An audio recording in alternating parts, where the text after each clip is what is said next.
আজ প্রধানমন্ত্রী নরেন্দ্র মোদী এমন এক কাজ করতে চলেছেন যা মিজোরামের মানুষ বহু বছর ধরে অপেক্ষা করেছেন। রেল পৌঁছাচ্ছে আইজলে 51.38 কিলোমিটার। এই লম্বা রাস্তা তৈরি করতে খরচ হয়েছে প্রায় 8,000 কোটি টাকা।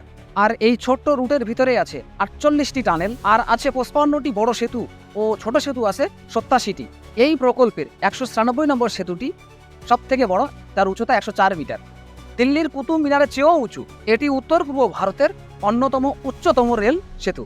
প্রধানমন্ত্রী নরেন্দ্র মোদী 13ই সেপ্টেম্বর এটি উদ্বোধন করছেন। আর একই দিনে চালু হচ্ছে 3টি নতুন এক্সপ্রেস ট্রেন, সাইরাং থেকে দিল্লি রাজধানী, সাইরাং থেকে গুয়াহাটি এক্সপ্রেস, সাইরাং থেকে কলকাতা এক্সপ্রেস। এই রেল লাইন মানে শুধু যাতায়াত নয়, মিজোরামের কৃষি ও ব্যবসা পৌঁছে যাবে ভারতের বড় বাজারে, পর্যটন পাবে নতুন মাত্রা, আর মানুষের ভ্রমণ হবে সহজ ও সাশ্রয়ী। দশকের পর দশক পাহাড়ি বিচ্ছিন্নতায় আজ মিজোরাম সত্যিই ভারতের মানচিত্রে নতুনভাবে যুক্ত হলো। আপনারা কি মনে করেন এই রেল লাইন কি উত্তর পূর্ব ভারতের ভবিষ্যৎ বদলে দেবে? আপনার মতামত কমেন্ট বক্সে জানান।